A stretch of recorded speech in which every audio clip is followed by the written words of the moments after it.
Halo semuanya, pernah gak sih kalian itu udah belajar lama tapi tetap aja gak paham sama materinya? Atau sebenarnya tuh materinya itu gak sulit, tapi cara penyampaiannya yang kurang menarik. Nah ini tuh sering terjadi di dalam proses pembelajaran. Eits, jangan khawatir, di dalam video ini kita akan belajar cara membuat media pembelajaran yang menarik yaitu dengan model Borg and Gal. Nah, ditonton videonya sampai habis ya.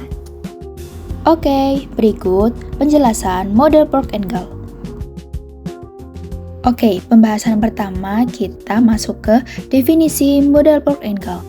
Nah, model Borg and Gal ini itu dikembangkan oleh Walter R. Borg dan Meredith Tickle pada tahun 1983. Model ini merupakan kerangka kerja untuk melakukan penelitian dan pengembangan R&D di bidang pendidikan. Secara umumnya, Borg and Gal itu mendefinisikan educational R&D sebagai proses yang digunakan untuk mengembangkan dan memvalidasi produk pendidikan melalui serangkaian tahapan uji dan revisi berbasis data empiris. Nah, artinya itu setiap produk yang dikembangkan harus melalui serangkaian uji coba, evaluasi, dan revisi secara berulang hingga benar-benar terbukti layak digunakan. Dengan demikian, model ini menggabungkan kegiatan penelitian ilmiah dengan praktik pengembangan produk secara nyata. Selanjutnya, tujuan pengembangan media model Borg and Gal. Yang pertama, itu ada menghasilkan produk media pembelajaran. Tujuan utama pengembangan media dengan Borg and Gal ini adalah untuk menghasilkan suatu produk pembelajaran yang dapat digunakan dalam proses pendidikan. Lalu yang kedua itu ada menguji kelayakan produk media pembelajaran. Pengujian ini bertujuan untuk memastikan bahwa media yang dikembangkan telah memenuhi standar kualitas sebelum digunakan dalam proses pembelajaran. Lalu yang terakhir yang ketiga itu ada menyempurnakan produk media pembelajaran. Penyempurnaan produk dilakukan melalui proses revisi berdasarkan masukan dari para ahli serta hasil uji coba kepada pengguna. Selanjutnya itu ada karakteristik model Borg and Gal. Yang pertama itu memiliki tahapan sistematis dan lengkap. Model ini disusun dengan langkah-langkah yang jelas, runtut, dan saling berkaitan, mulai dari penelitian awal hingga penyebaran produk. Setiap tahap memiliki tujuan tertentu dan tidak bisa dilewati begitu saja. Hal ini membuat proses pengembangan menjadi lebih terarah dan terkontrol, sehingga meminimalkan kesalahan serta meningkatkan kualitas hingga akhir. Lalu yang kedua itu ada menggunakan proses dari perencanaan hingga implementasi. Model Borg and Gal tidak berhenti pada tahap perencanaan atau pembuatan produk saja, tetapi berlanjut hingga tahap implementasi atau penggunaan nyata. Artinya, produk yang dikembangkan benar-benar diuji dalam situasi pembelajaran sesungguhnya. Dengan demikian, pengembang dapat melihat secara langsung apakah produk tersebut efektif, mudah digunakan, dan sesuai dengan kebutuhan pengguna. Yang ketiga, itu ada berorientasi pada pemecahan masalah nyata. Model Borg and Gal berfokus pada masalah yang benar-benar terjadi di lapangan pendidikan, bukan sekedar teori. Artinya, pengembangan produk dimulai dari kebutuhan nyata, misalnya kesulitan siswa memahami materi atau kurangnya media pembelajaran yang efektif.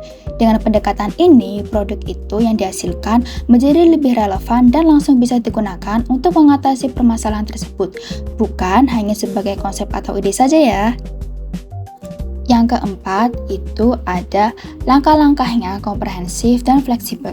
Walaupun memiliki tahapan yang lengkap, model ini tetap bersifat fleksibel.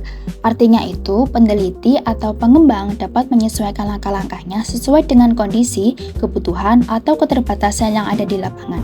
Komprehensif berarti mencakup banyak aspek, mulai dari analisis kebutuhan, desain produk, uji coba, hingga evaluasi. Fleksibilitas inilah yang membuat model ini bisa digunakan dalam berbagai situasi pendidikan. Lalu yang terakhir, yang kelima itu menggabungkan teori dan praktik lapangan. Salah satu kekuatan utama model ini adalah kemampuannya untuk menerapkan teori pendidikan dengan praktik nyata. Teori digunakan sebagai dasar dalam merancang produk agar sesuai dengan konsep ilmiah, sedangkan praktik lapangannya itu digunakan untuk menguji apakah teori tersebut benar-benar bekerja. Dan kombinasi ini, produk yang dihasilkan tidak hanya kuat secara konsep, tetapi juga terbukti efektif dalam penggunaan nyatanya. Lalu kita masuk ke langkah-langkah model Berk-and-Gall. Nah, langkah yang pertama itu ada research and information collecting atau pengumpulan informasi. Tahap ini merupakan langkah awal yang sangat penting. Peneliti mengumpulkan berbagai informasi terkait masalah yang akan dikaji, misalnya melalui observasi, wawancara, studi literatur, atau analisis kebutuhan. Tujuannya adalah untuk memahami kondisi nyata di lapangan, sehingga produk yang dikembangkan benar-benar sesuai dengan kebutuhan pengguna. Yang kedua itu ada planning atau perencanaan. Setelah data terkumpul, peneliti mulai menyusun rencana pengembangan produk.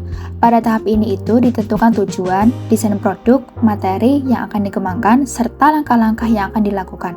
Perencanaan yang matang akan menjadi dasar agar proses pengembangan berjalan lebih terarah dan efektif. Yang ketiga ada develop preliminary form of product atau pengembangan produk awal. Pada tahap ini, peneliti mulai membuat produk awal atau prototype. Produk ini masih bersifat sederhana dan belum sempurna, tetapi sudah menggambarkan bentuk dasar dari media atau bahan ajar yang akan dikembangkan. Tujuannya adalah untuk memiliki gambaran nyata yang bisa diuji. Yang keempat itu preliminary field testing atau uji coba awal. Produk awal kemudian diuji pada kelompok kecil pengguna, misalnya beberapa siswa atau guru. Uji coba ini bertujuan untuk melihat respon awal, mengetahui kelebihan dan kekurangan produk, serta mengidentifikasi masalah yang muncul saat penggunaan. Pada tahap kelima, main product revision atau revisi produk awal.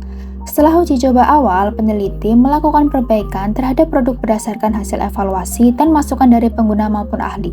Revisi ini bertujuan untuk menyempurnakan produk agar lebih sesuai dengan kebutuhan dan mengatasi kelemahan yang ditemukan sebelumnya. Selanjutnya yang keenam itu ada main field testing atau uji coba utama. Produk yang telah direvisi kemudian diuji kembali dalam skala yang lebih besar dengan melibatkan lebih banyak responden. Tahap ini bertujuan untuk memperoleh data yang lebih kuat dan valid mengenai kualitas serta efektivitas produk. Yang ketujuh ada operational product revision atau revision produk lanjutan. Berdasarkan hasil coba utama, produk kembali diperbaiki. Revisi ini biasanya lebih mendalam karena didasarkan pada data yang lebih kompleks dari berbagai pengguna. Tujuannya adalah agar produk semakin optimal dan sesuai dengan kondisi nyata di lapangan. Setelah itu, yang kedelapan ada operational field testing atau uji coba operasional. Pada tahap ini, produk diuji dalam kondisi nyata atau situasi sebenarnya. Misalnya, digunakan langsung dalam proses pembelajaran di kelas. Tujuannya untuk melihat efektivitas produk secara praktis, bukan hanya dalam kondisi uji coba terbatas. 9. Ada Final Product Revision atau revisi produk akhir. Setelah uji coba operasional, dilakukan penyempurnaan terakhir terhadap produk. Revisi ini merupakan tahap akhir untuk memastikan bahwa produk sudah benar-benar siap digunakan tanpa kendali berarti. Lalu yang terakhir, yang ke-10 itu ada Dissemination and Implementation atau penyebaran dan implementasi. Tahap terakhir adalah menyebarluaskan dan menerapkan produk kepada khalayak yang lebih luas. Hal ini bisa dilakukan melalui publikasi, pelatihan, atau kerjasama dengan lembaga pendidikan. Pada tahap ini, produk sudah dianggap layak dan siap digunakan secara umum. Selanjutnya itu kita akan membahas tentang kelebihan dan kekurangan model Berk-and-Gall. Nah, yang pertama kita akan membahas kelebihan terlebih dahulu. Kelebihan model Berk-and-Gall. Yang pertama, mengatasi kebutuhan nyata. Model ini dirancang berdasarkan masalah yang benar-benar terjadi di lapangan, sehingga produk yang dihasilkan tidak bersifat teoritis saja, karena diawali dengan analisis kebutuhan. Produk menjadi lebih relevan dan tepat sasaran dalam membantu proses pembelajaran. Yang kedua, itu ada menghasilkan produk dengan tingkat validasi tinggi. Produk yang dikembangkan melalui model ini telah melewati berbagai tahap uji coba, mulai dari skala kecil hingga skala besar. Proses ini membuat produk lebih teruji, baik dari segi kualitas maupun efektivitas, sehingga lebih dapat dipercaya ketika digunakan dalam pembelajaran. Lalu yang terakhir dari kelebihan itu sendiri adalah mendorong inovasi produk yang berkelanjutan. Adanya proses revisi yang berulang membuat produk terus mengalami perbaikan dan pengembangan. Hal ini mendorong terciptanya inovasi yang tidak berhenti pada satu tahap saja, tetapi harus berkembang sesuai dengan kebutuhan dan masukan dari pengguna. Selanjutnya kita akan membahas kekurangan model Borg-Engel. Yang pertama itu memerlukan biaya dan sumber daya yang cukup besar. Karena melalui banyak tahap seperti uji coba berkali-kali dan revisi produk, model ini membutuhkan biaya, tenaga, dan waktu yang tidak sedikit. Hal ini bisa menjadi kendala jika sumber daya yang tersedia terbatas. Lalu yang kedua itu tidak dapat digeneralisasi secara menyeluruh. Nah, hasil pengembangan dalam model ini biasanya sangat bergantung pada kondisi dan konteks tempat penelitian dilakukan. Oleh karena itu, produk yang dihasilkan belum tentu langsung cocok diterapkan di tempat lain tanpa menyesuaikan lebih lanjut. Oke, jadi ringkasan video semua itu tadi, model Borg-Engel itu membantu kita membuat media pembelajaran yang bertahap, dimulai dari proses uji coba dan perbaikan, sehingga hasilnya lebih efektif dan bermanfaat.